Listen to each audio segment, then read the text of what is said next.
여러분 반갑습니다. 오늘 하나님의 말씀은 두 군데를 보겠는데요. 먼저 야고보서 5장을 찾겠습니다.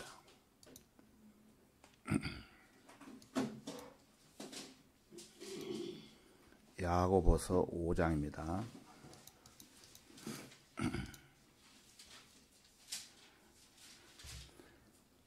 13절부터 16절까지 보겠습니다.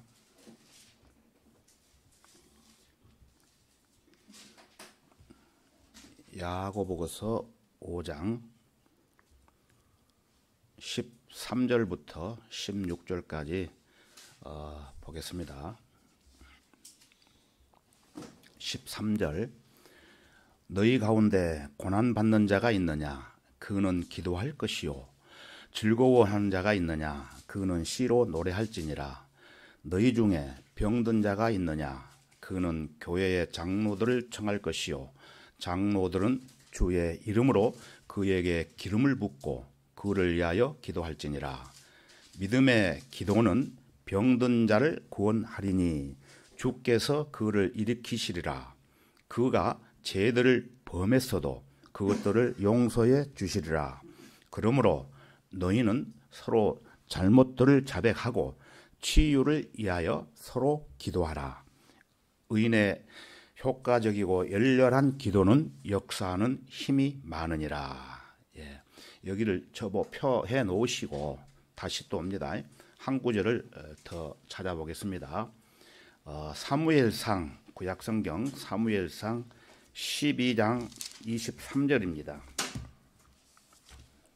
사무엘상 12장 23절 구약성경 페이지 수로는 467페이지가 되겠습니다.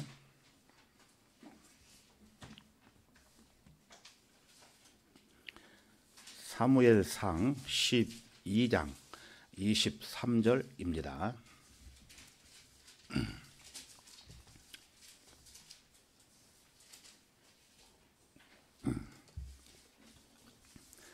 다 찾으셨으면 제가 한 구절 읽겠습니다. 또 나로서는 결탄코 너희를 위하여 기도하기를 그침으로 주께 대하여 죄를 범하지 아니하며 내가 선하고 의로운 길을 너희에게 가르치리니. 한 구절만 보겠습니다. 다 같이 기도드리겠습니다. 거룩하시고 자비로우신 주 하나님 아버지 감사합니다. 허물과 죄들로 말미암아 멸망받을 수밖에 없었던 저희들을 주 예수 그리스도의 보혈로 구원해 주시고 오늘 이 시간에 하나님의 귀한 진리의 말씀들을 함께 배우며 성도 간의 교제를 나눌 수 있도록 허락해 주신 은혜 감사드립니다. 주님, 오늘 피치 못할 사정으로 참석하지 못한 형제들도 있습니다. 어느 곳에서 무엇을 하든지 주님만을 사랑하며 주님의 뜻대로 살아갈 수 있도록 인도해 주시옵소서. 특히 우리 성도들 가운데 육신의 병약함으로 고생하는 지체들도 있습니다. 주님께서 권능과 능력의 손길로 아픈 상처를 주님의 방법대로 치유되도록 돌봐 주시옵소서. 주님, 이 시간에 선포되는 말씀에 함께 해주시고 각자 신앙의 척도에 따라 풍성한 은혜의 시간이 되도록 주 성령님께서 역사해 주시기를 원합니다. 모든 것을 감사드리며 주 예수 그리스도의 이름으로 기도드렸습니다. 아멘. 오늘은 중보 기도의 모범이라는 제목으로 설교를 하겠습니다. 중보 기도의 모범. 우리가 지난 시간에 기도에 대해서 살펴봤습니다. 그래서 오늘은 중보 기도의 모범, 이러한 제목으로 여러분들과 함께 말씀을 나누고자 합니다. 우리가 지역 교회에 소속된 지체들을 위해 기도할 수 있다는 것은 매우 큰 특권입니다. 예. 그러나 기도는 반드시 개인적인 기도부터 시작해야 합니다. 왜냐하면 자신이 먼저 하나님께 받아들여져야 하기 때문이에요. 그 전에는 다른 사람들을 위해 중보 기도를 드릴 수 없습니다. 예, 바로 여기에 중보 기도의 탁월성이 있는 것입니다. 중보 기도는 내적인 은혜를 받은 증표가 있고 주님으로부터 선한 증거를 받은 사람이 할 수 있는 것입니다. 예, 중보 기도에 대한 응답으로 다른 사람들이 복을 받고 구원을 받은 모습을 보는 사람은 그 응답을 하나님의 사랑의 보증으로 여기고 하나님의 놀라운 은혜 안에서 기뻐할 겁니다. 예, 중보 기도는 우리 자신을 위한 그 어떠한 기도보다도 더 높이 상달되는 것입니다. 왜냐하면 주님의 마음에 합당한 자만이 다른 사람을 위해 기도 드릴 수 있기 때문이에요. 예, 중보 기도는 예수 그리스도와 연합하는 행위입니다. 예수님도 사람들을 위하여 기도하시기 때문이에요. 예수님은 자기 백성을 위하여 중보하는 제사장의 직분을 감당하셨지요. 예수님께서 이러한 목적으로 하나님의 보좌가 있는 셋째 하늘로 승천하셨고 지금도 그곳에서 중보의 직분을 쉼 없이 감당하고 계십니다. 우리와 같은 죄인들을 위해 기도할 때 범죄자들을 위해 중보의 기도를 드린 거룩하신 우리 구주와 같은 마음을 갖게 되는 것입니다. 이러한 중보의 기도는 중보 기도에 대상자들에게 말로 할 수 없는 가치가 있어요. 우리가 구원받을 수 있었던 뿌리를 추적해 보면은 그것은 다름이 아니라 경건한 사람들의 기도였다는 것을 알아낼 수가 있습니다. 어떤 사람은 부모님의 기도가 있었을 것이고 또 어떤 사람은 가까운 친척 또는 가까운 지인 또는 가까운 친구들이 하나님께 끊임없이 중보 기도를 했기 때문에 우리가 예수 그리스도께로 인도함을 받게 되었던 것입니다. 여러분 이해가 되시죠? 우리를 위해 중보 기도를 해준 그 모든 그리스도인들에게 감사를 드려야 되는 것이고 우리들도 이러한 모습으로 닮아가는 성도들이 되어야 된다고 생각을 합니다. 대부분의 그리스도인들은 숨어서 기도하는 자들을 대수롭지 않게 여기지만 우리의 기억을 되짚어 보면은 그들의 가치를 알게 되는 거예요. 우리의 몸의 구조를 보면은 힘줄과 근육으로 결합이 되어 있고 또 신경과 혈관으로 연결되어 있는 것처럼 그리스도의 온 몸은 서로를 위한 기도로서 살아있는 연합체가 되는 것입니다. 중보 기도를 받은 우리는 이제 다른 사람을 위해 어떻게 해야 됩니까? 기도할 차례입니다. 죄인들이 회심하는 문제뿐만 아니라 성도들이 행복하고 보호받고 성장하며 위로받고 또 쓰임받는 것까지 형제들을 위한 중보의 기도로서 이루어지게 되는 것입니다.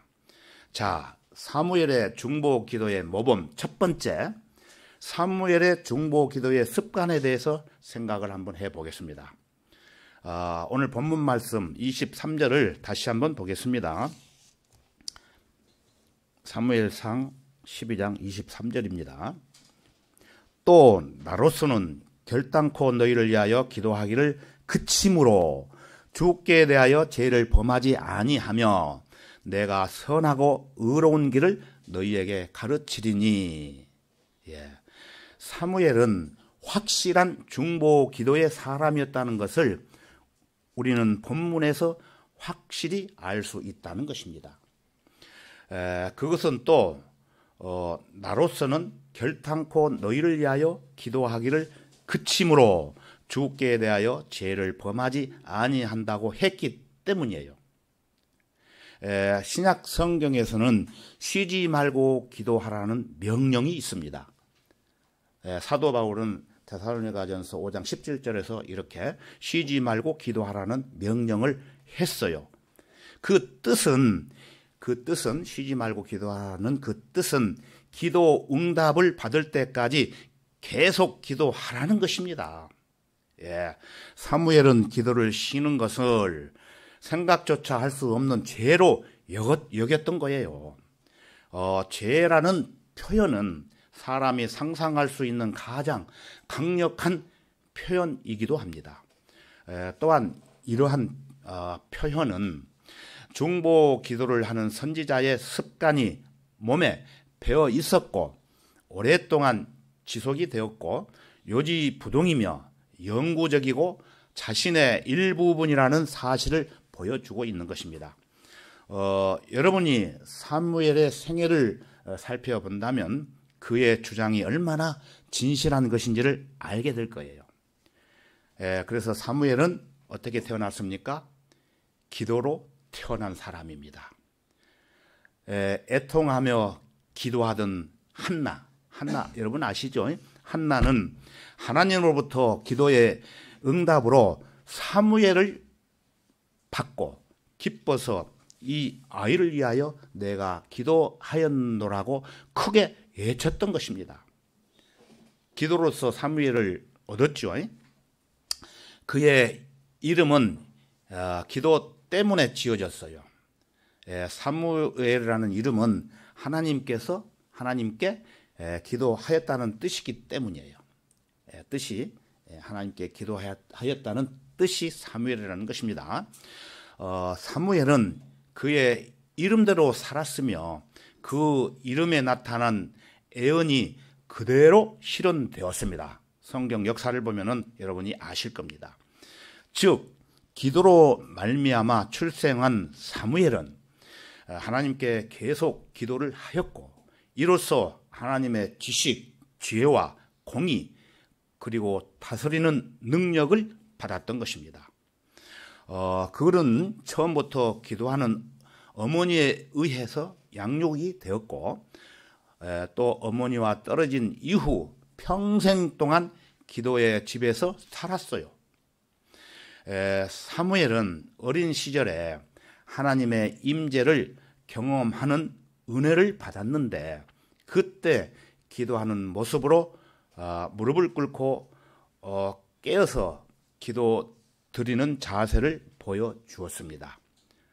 그때 하나님 앞에서 사무엘이 말하기를 주여 말씀하소서 주의 종이 듣나이다 라고 한 말은 진실한 마음에서 우러나온 것이었습니다.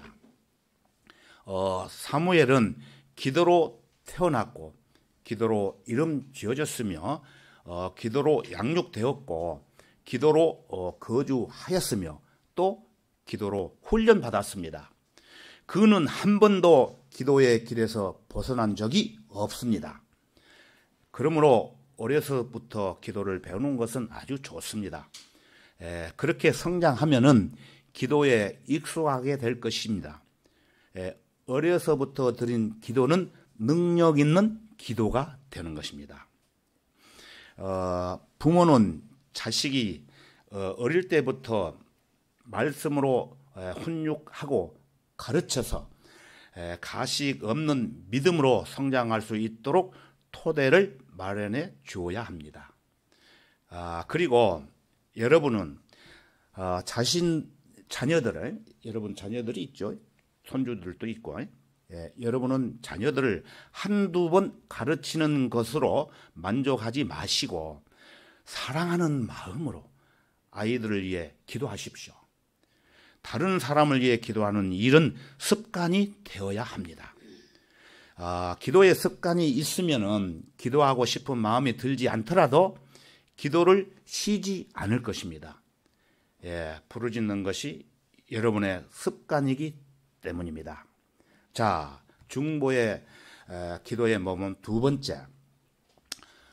여러분이 중보 기도를 그만두고 싶은 충동이 수도 없이 일어날지라도 중보 기도를 절대로 중단하지 마십시오. 죄인들이 지옥에 떨어지기 직전까지 그들을 위해 하나님께 부르짖으십시오. 그들의 몸에 호흡이 있는 한, 그리고 여러분이 소리내어 기도할 수 있는 한 부르짖으십시오. 소경 바디메오도 예수께 큰 소리로 부르짖음으로 인해서 그가 응답을 받았지 않습니까? 여러분의 남편 혹은 사랑하는 아내가 점점 세속적으로 변해간다 할지라도, 복음을 모르고 변해간다 할지라도 그를 위해 더욱더 힘써 기도하십시오. 죄인을 붙잡아 능히 성도로 만들 수 있기 때문입니다. 기도의 능력이에요. 여러분의 아들이 이전보다 더 방탕하게 보일지라도 그를 위해 더 많이 기도하고 하나님 앞에서 더 많은 눈물을 흘리면서 기도 한번 해보십시오. 또한 사랑하는 어머니와 고마운 아버지를 위해 은혜의 보좌 앞에서 밤낮으로 뜨겁게 부르짖으십시오. 그리하면 여러분의 소원을 이룰 것입니다. 여러분이 중보 기도를 드렸던 자들을 위해 기도하기를 쉬는 것이 죄가 된다는 사실을 알고 더욱 기도에 힘쓰십시오. 기도를 쉬는 것은 하나님의 영광을 가리는 일이 되는 것입니다. 사무엘은 중보 기도를 중단하는 것이 자신에게 죄가 될 것이라고 고백했던 적이 있습니다. 기도의 능력을 소유한 사람이 그 능력을 사용하지 않는다면 이는 혼돈을 망하도록 내버려두는 잔인한 행위가 될 것입니다. 형제 자매들이요, 여러분이 은혜의 보좌 앞에서 기도하기를 소홀히 한다면 이는 여러분에게 죄가 되는 것입니다.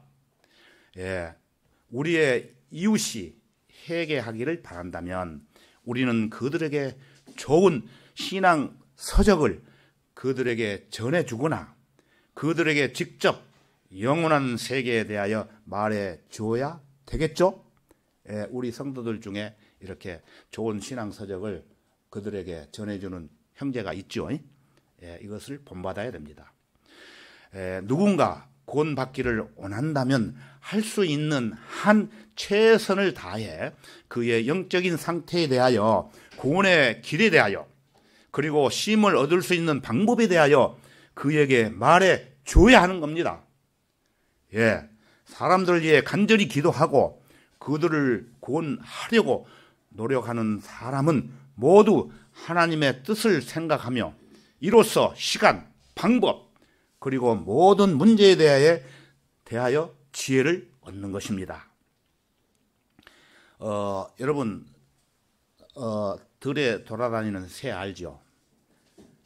새를 사냥하고자 하는 사람은 그 순간에는 온 신경을 사냥에 쏟기 때문에 그 일에 명수가 될 것입니다.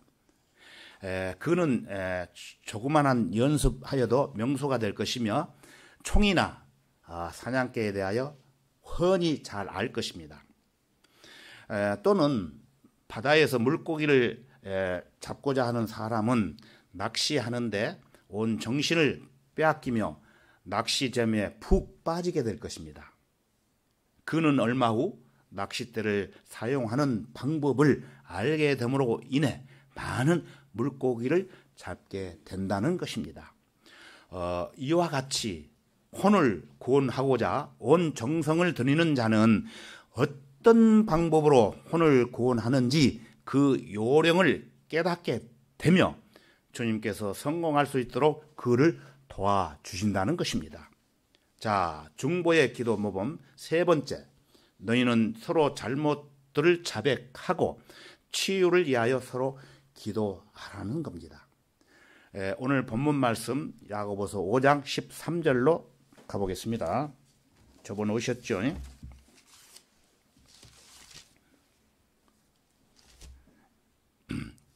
야고보서 5장 13절입니다. 13절.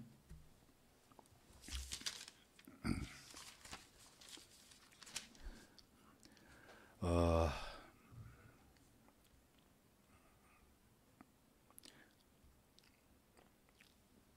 5장 13절이죠. 네, 5장 13, 야고보서 5장 13절.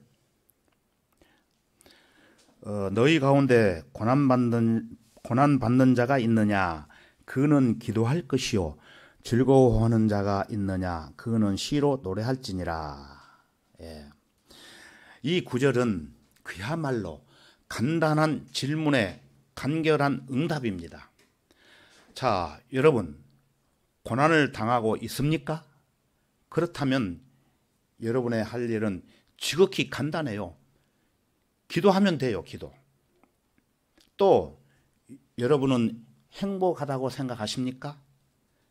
역시 여러분의 할 일은 단 한 가지, 하나님을 찬양하면 되는 것입니다.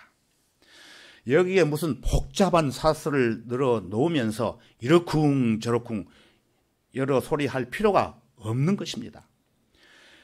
그리스도인은 세상에서 고난받더라도 영적으로는 지극히 행복한 사람입니다.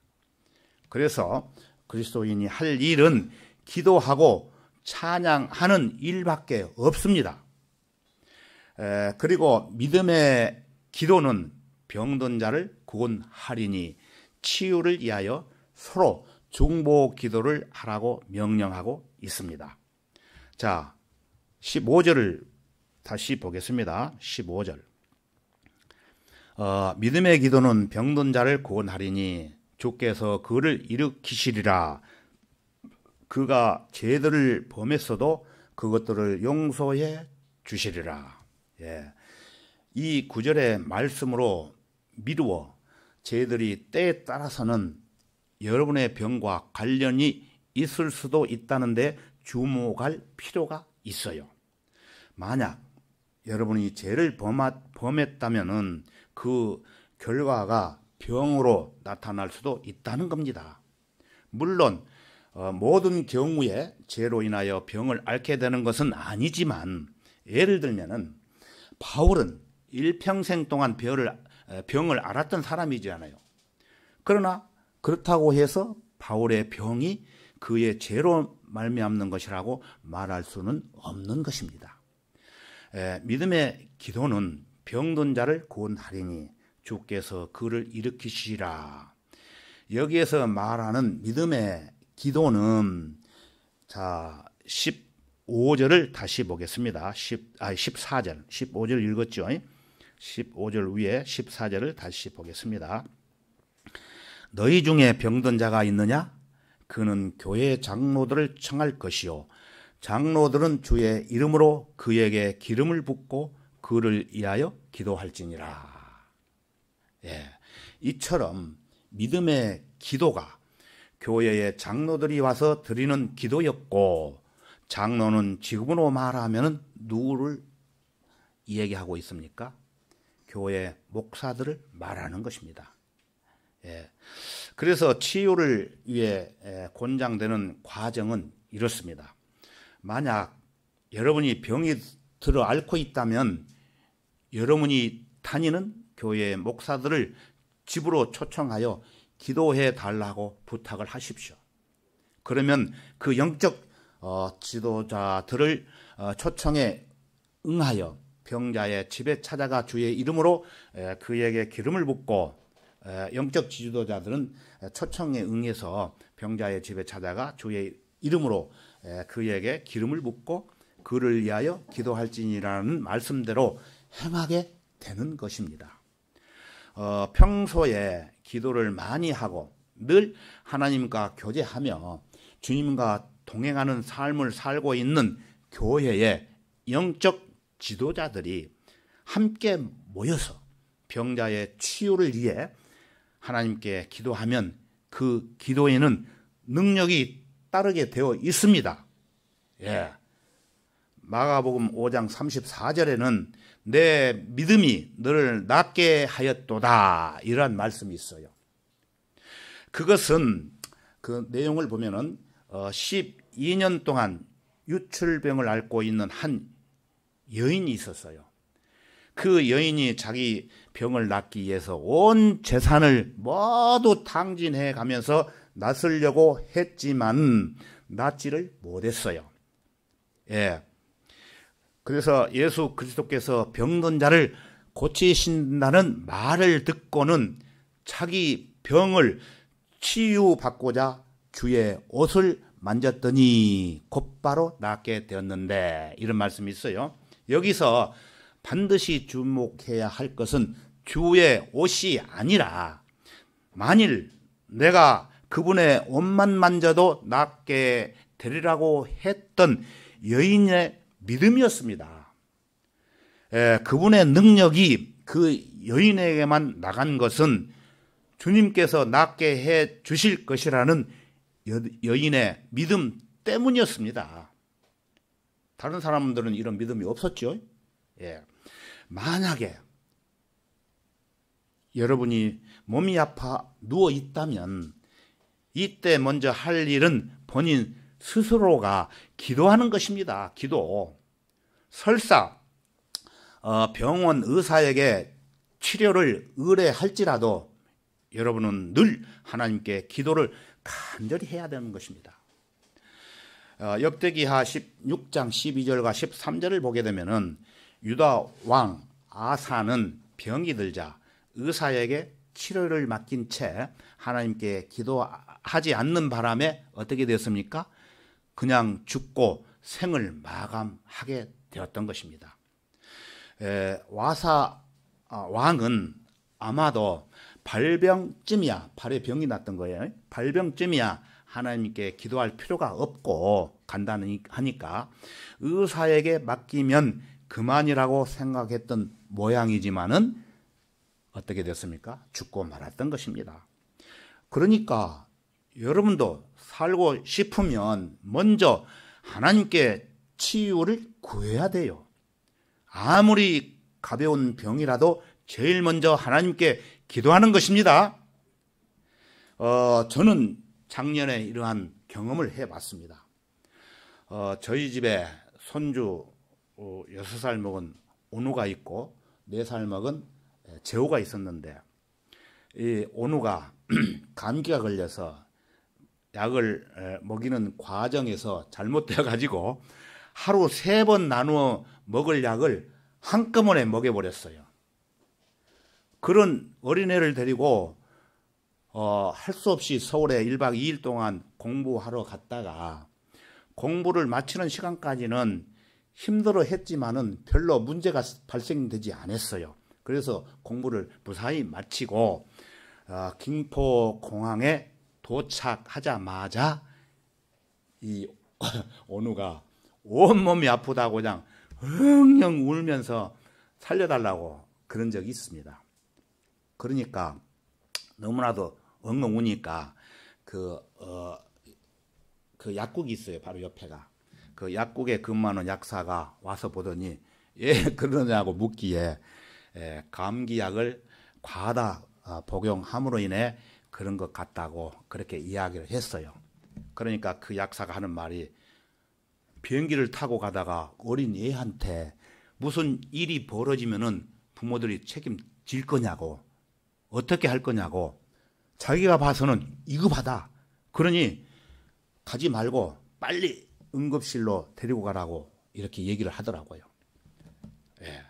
그 얘기를 들은 온우가 더 엉엉 울면서 할아버지 저 병원에 가고 싶어요. 빨리 병원에 데려다 주세요. 이렇게 얘기를 하더라고요. 예. 그래서 곰곰이 생각해 봤어요. 그날 토요일이거든요. 예를 들어서 병원에 가면은 그 애 혼자 가지 않고 지네 어머니 또 할머니도 가야 되고 식구들이 다 가야 되는데 지네 어머니는 주일날 교회에 와서 피아노를 쳐야 되고, 또 지네 할머니는 또 성도들이 오면은 식사 문제를 또 준비해야 되고, 그래서 이거는 이거 어떻게 할 방법이 없어. 그래서 저도 기도에 대한 그 중요성을 잘 몰랐어요. 그러다가 아차 싶어가지고 우리 집 가족 5명, 오늘 아빠는 얘가 못 먹어가지고 허기져가지고 더 저기 하니까 빵하고 우유하고 사러 가라고 해서 갔고, 그래서 자 5명 다 함께 모여라 해서 제가 대표 기도를 드렸어요.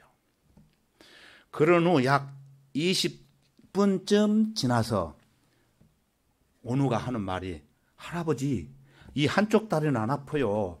그런데 이쪽 다리는 지금도 많이 아파요 하면서 계속 울더라고요. 온우야, 조금만 참고 있으면 하나님이 안 아프게 해 주실 거야. 참아. 그랬는데 자기 아버지는 그 빵하고 우유하고 사가지고 왔어요. 그래서 우리가 이렇게 기도를 드렸다고 그러니까 온우 아빠도 하는 얘기가, 저도 하나님께 기도를 드렸어요 그러더라고요. 그래서 그 빵하고 우유를 아무리 지워도 안 먹던 애가 그거를 먹더라고요. 예. 그러다가 먹고 난 후 약 10분쯤이 지난 후에 그렇게 온우가 저한테 하는 얘기가, 할아버지 이제는 양쪽 다리가 다 안 아파요 하면서 룰루랄라를 해요. 언제 아팠느냐는 식으로. 예. 웃더라고요. 그때 비행기 타기 30분 전에 이러한 기도가 없었더라면 어떻게 됐겠습니까? 예. 그래서 토요일 저녁에 제주 공항에 무사히 도착을 해서 병원에 가자고 하니까 안 간대요. 응급실에 나섰다고. 그래서 하루 저녁을 자고 주일날이 되어서 제가 설교하기 전에 이러한 간증을 했어요. 그래서 어떤 형제가 교회 예배가 끝나고, 온우야 너 어제 많이 아팠다면서 어떻게 됐어? 그러니까 얘가 하는 말이, 예, 제가 많이 아팠는데 하나님이 안 아프게 해 주셨어요. 할아버지가 기도하는 덕분에. 이런 말을 하더라고요. 그 말을 들었던 것이 지금도 잊어지지 않고 기억에 남아 있습니다. 여러분, 일거양득이라는 말이 있지요. 예. 저는 그때 어린 손주에게 기도하는 법을 가르쳐 줬고, 그 애가 실제 경험을 했지 않습니까? 또 그 중보 기도의 응답을 실제로 실감을 했던 적이 있었던 것입니다. 예. 그런데 어떤 사람들은 어디가 조금만 아파도 부르르 떨면서 병원으로 달려가거나 약국으로 뛰어가면서 기도는 하지 않습니다. 그리스도인이면서도 그렇다는 것입니다. 제가 이런 흉볼 자격이 없어요. 왜 그러냐면은 이 성경대로 믿는 교회에 오기 전에 저도 그런 적이 있었어요. 불불불 떨면서 기도는 안 하고 병원에 갔던 적이 있습니다. 예. 지금은 그때와 다르지요. 예. 그리스도인으로서 평소에 늘 기도하는 버릇이 든 사람이라면 웬만한 병쯤이야 그렇게 법석을 떨 필요가 없는 것입니다. 기도하면 돼요. 기도하면서 하나님 앞에 그러한 은혜를 받을 수 있는 것입니다. 기도하게 되면은. 요즘 현대인들은 한마디로 모두가 한결같이 약 벌레들이에요. 예, 구원 받은 사람도 마찬가지예요. 기도를 모르면은. 이것은 TV가 초래한 아주 고약한 현대 병이지만, 어떤 사람은 잠이 조금만 안 와도 얼른 알약 하나를 삼키는가 하면은, 또 조금만 주통이 생겨도 약을 먹고, 또 재치기만 한번 하고도 무슨 큰 일이 생긴 것처럼 또 그 재치기를 낫기 위해서 무슨 약인가를 먹지요. 여러분 경험해 보셨습니까? 그런 적 있을 겁니다. 한 번이라도. 예. 어쨌든 약을 적게 먹을수록 좋다는 것이요. 그 반면에 어떻게 해야 됩니까? 기도를 많이 할수록 좋다는 것입니다. 이것을 말씀드리기 위해서 제가 예를 들어서 설명을 해드린 것입니다. 그러니까 몸이 아프면 첫째 어떻게 하라는 것입니까? 기도하는 것이에요. 기도. 어떤 때는 기도해도 잘 낫지 않는 경우가 물론 있지만 그러면 그때 의사를 찾아가 상담을 받으면 되는 것이에요.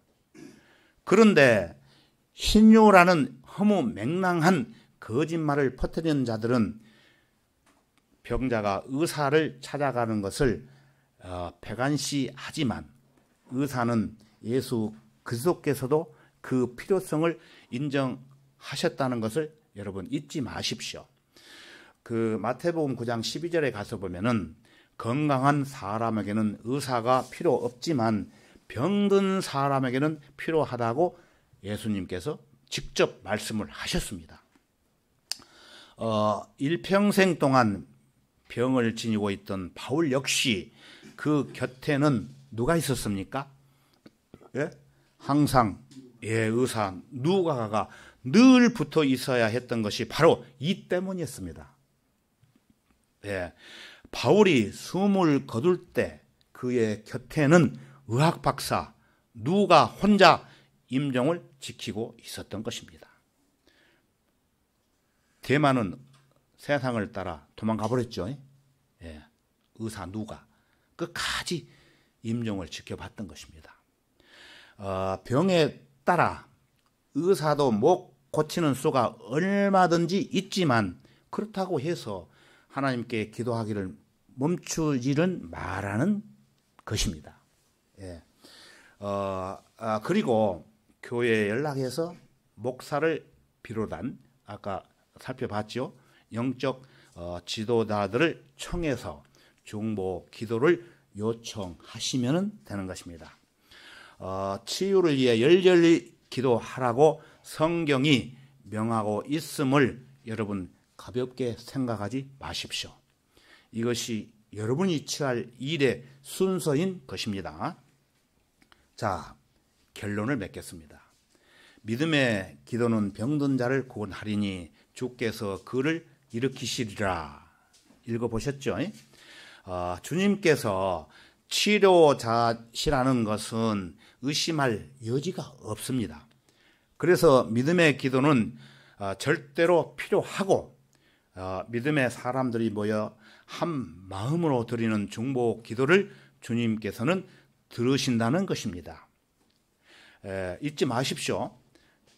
그래서 주님께서는 기적적인 방법으로 병을 고쳐 주실 수도 있고 좋은 의사를 만나 좋은 치료를 받도록 하심으로써 병을 고치도록 주선해 주실 수도 있으며 의사에게 치료의 능력을 더해 주셔서 효과적인 치료의 길을 열어 주실 수도 있다는 것입니다.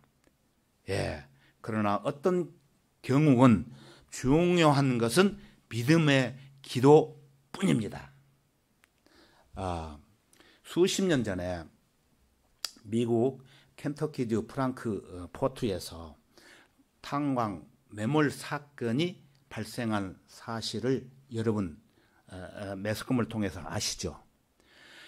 그 당시 매몰된 광부 9명이 탄광 갱도에서 갇힌 지 9일 만에 광부 전원이 극적으로 구조된 일이 있었습니다. 그들 가운데 한 광부가 머리에 쓰고 있던 탄광용 헬멧이 있었는데 다치지 않게 헬멧을 쓰잖아요. 이 헬멧 표면에 날카로운 석탄이 있으니까 석탄 조각으로 휘갈겨 쓴 글자 몇 개가 눈에 띄었습니다. 사람들 앞에. 그 내용을 자세히 보니까 나는 죽었노라 그리고 구원받았노라 이 두 문장의 짧은 글을 보고 있던 많은 기자들이 너무나 특이해서 이 광부에게 달려가서 무너진 갱도 안에서 9일 동안이나 어떻게 지내셨습니까? 그렇게 물었죠. 그러자 그 광부는 갱도 안에서 노래를 불렀지요. 이 이야기를 듣고 있던 기자는 어떻게 됐습니까? 깜짝 놀라면서 무슨 노래를 불렀다고요? 이렇게 되물었어요. 그 캄캄하고 숨막히는 갱도 안에서 도대체 무슨 노래를 불렀다는 말입니까? 그러자 그 강부는 지금까지 작사, 작곡된 노래들 중에서 가장 위대하고 가장 감동적인 노래입니다. 예, 그 말을 듣자 사람들의 호기심이 더욱 발동하게 되는 거예요. 그래서 기자가 도대체 그게 무슨 소리입니까? 그때 광부는 눈을 감고, 여러분 잘 아시는 찬송가요. 나 같은 죄인 살리신 주 은혜 놀라와 이루었던 생명 찾았고 광명을 얻었네. 이런 찬송가를 그 많은 사람들한테 힘차게 불렀다고 합니다. 그 강부는 어두컴컴한 탄광 안에서 땅속 깊고 어두운 곳, 탄광, 갱도가 매몰된 아주 비좁은 공간에서도 영원한 생명을 얻었다는 그 사실을 확신하고 있었기 때문에 믿는 마음으로 기도와 찬송가를 힘차게 불렀기 때문에 이렇게 죽지 않고 살아서 돌아왔노라고 수많은 사람들 앞에 당당한 간증을 했다는 것입니다. 이 광부가 살아서 무사히 돌아오기까지는 어떠한 기도가 있었겠습니까? 가족들, 또 자기가 아는 지신들, 모든 그 사람들의 간절한 중보 기도가 있었다고 저는 생각을 합니다. 그래서 그 광부가 살아서 다시 품 안으로 돌아왔던 것입니다. 예, 길을 심으신 분이 듣지 아니하시겠느냐? 눈을 만드신 분이 보지 아니하시겠느냐? 시편 94편 9절에서 이렇게 말씀하시기 때문입니다. 예, 자, 그렇게 물으시는 주 하나님께서는 신체적인 눈뿐만 아니라 영적인 눈도 뜨게 하실 수 있는 전능하신 하나님이십니다. 하나님. 이 9명의 강부들은 추위와 배고픔 그리고 공포와 캄캄한 암흑 속에서도 실망하지 않고 자신들의 열렬한 기도를 하나님께서 들어주셨다는 것을 한 사람도 의심하지 않고 확실히 믿었던 것입니다. 여러분도 이 광부처럼 믿지 않으면은 주님께서 치유의 권능을 행사할 수가 없습니다. 예, 성숙한 그리스도인이라면은 모든 것을 하나님께 맡긴 사람이기에 여한 경우에도 그리스도인의 자세를 잃지 않는 법이에요. 믿음이란 어떤 일이 일어나더라도 모든 것을 하나님께 돌릴 줄 아는 것을 말하는 것입니다. 자, 야고보서 5장 16절을 다시 한번 보겠습니다. 펴져 있죠? 16절. 그러므로 너희는 서로 잘못들을 자백하고 치유를 위하여 서로 기도하라. 의인의 효과적인 열렬한 기도는 역사하는 힘이 많으니라. 예, 치유를 위하여 서로 기도하라. 중보 기도를 말하는 것입니다. 여기서 잘못들이란 무슨 신체적인 결합이라든가 행위로 범한 범죄라든가 악한 행위 같은 것을 의미하는 게 아니에요. 예, 구원받고 그리스도인이 되고 나서도 그 이전부터 내면에 잠재해 있는 일종의 성질이나 기질 또는 성벽 같은 것으로서 죄를 범할 소지가 다분히 있는 내면적 결함을 말합니다.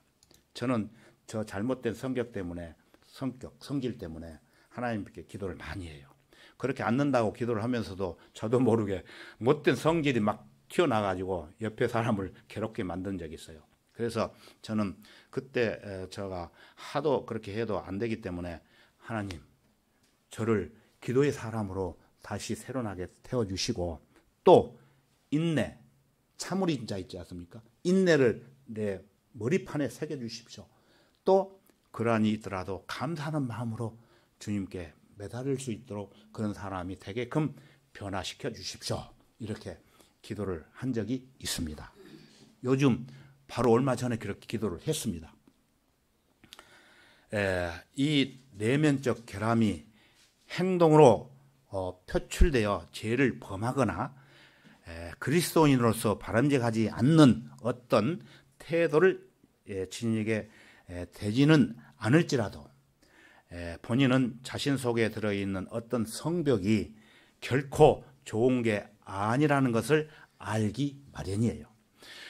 따라서 여기에서 말하는 잘못들이란 구원받지 못한 죄인들의 속성과는 상관이 없어요. 잘못된 속성과는 상관이 없다는 것입니다. 이 잘못들은 그리스도인의 어떤 개별적인 행동이나 또 특정한 죄를 구성하는 요소는 아니지만 역시 잘못들인지라 옳다고 볼 수 없다는 것입니다. 그래서 자신 속에 내재해 있는 이 내면적인 결함을 결코 망각해서는 안 된다는 것입니다. 여러분 기억해 두십시오. 언제 이 기질이 구체적인 행동으로 표출되어 죄를 짓게 될지 모르기 때문이에요. 자기도 모르게 죄를 지어요. 그러면서도 별로 신경 쓰지 않고 걱정되지도 않는 게 또 이 잘못들인지라 그리스도인은 여기에 부담을 느끼지 않는 게 보통이에요. 기도에 응할 수 있는 주님께 자비를 받을 때까지 우리는 기도를 멈춰서는 안 되는 것입니다. 그래서 사도 바울이 쉬지 말고 기도하라고 했던 것입니다. 중보 기도의 축복은 중보 기도를 하는 사람이 받는 것이에요. 받는 거예요. 그 중보 기도를 받는 사람도 마찬가지고 중보 기도를 하는 사람도 받는 것입니다. 중보 기도는 다른 어떠한 은혜의 수단보다도 더 좋은 위로의 통로입니다. 욥이 그의 친구들을 위해 중보 기도를 드렸을 때 주님께서 욥의 갇힘을 풀어 주셨지 않습니까? 중보 기도가 꼭 그 대상자에게 응답되지 않는다 할지라도 그 축복의 결과는 반드시 존재하는 것입니다. 다윗은 대적들을 위해 기도하였습니다. 그래서 시편 35편 13절에서 그러나 나로 말하면 그들이 병들었을 때 내 옷은 굵은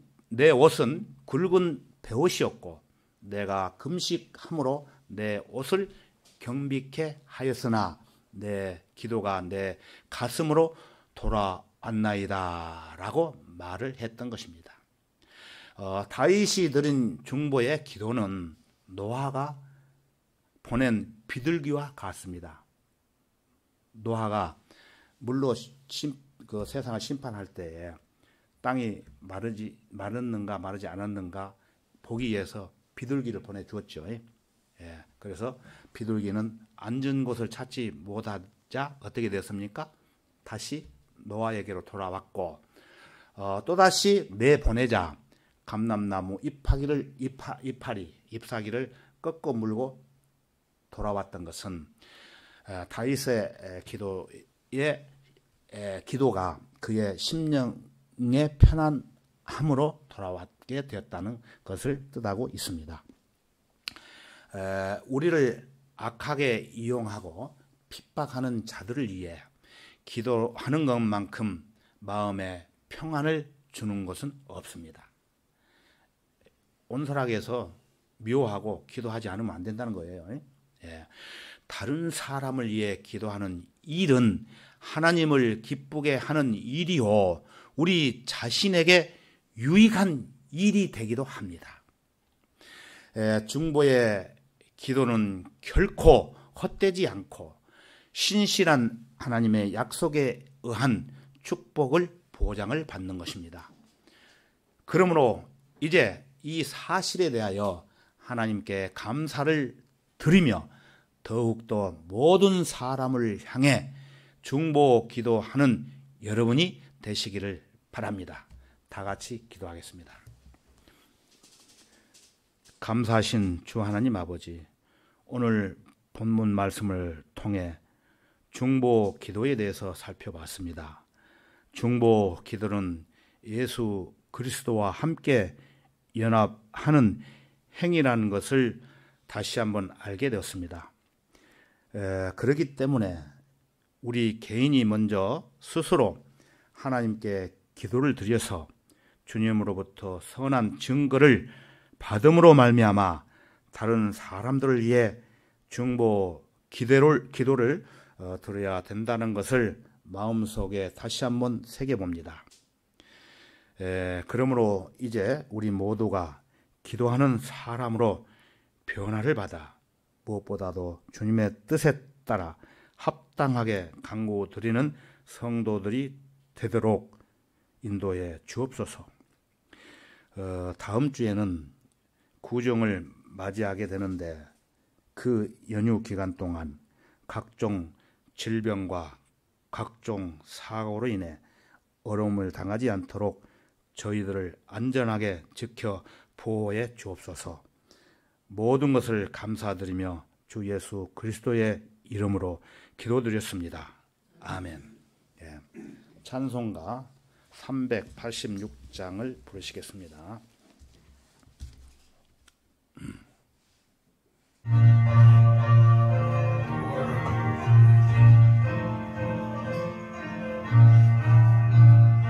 마음 속에 근심 있는 사람 슬픈 마음 있을 때에라도 오하라 주 예수께. 주 예수 앞에 아뢰어라. 주님은 내 친구니. 무슨 일이나 근심하지 말고 주 예수께 아뢰라. 눈물 나며 한숨 쉴 때에 오하라 주께 아직 숨긴 죄 있을지라도 오하라 주 예수께. 주 예수 앞에 아뢰어라. 주님은 내 친구니. 무슨 일이나 근심하지 말고 주 예수께 아뢰라. 괴로움과 두려움 있을 때에 오하라 주께. 내일 아침 염려 있더라도 오하라 주 예수께. 주 예수 앞에 아뢰어라. 주님은 내 친구니. 무슨 일이나 근심하지 말고 주 예수께 아뢰라. 죽는 것을 무서워하느니 오하라 주께. 하늘 나라 바라보는 자여 오하라 주 예수께. 주 예수 앞에 아뢰어라. 주님은 내 친구니. 무슨 일이나 근심하지 말고 주 예수께 아뢰라. 오전 예배 모두 마치겠습니다.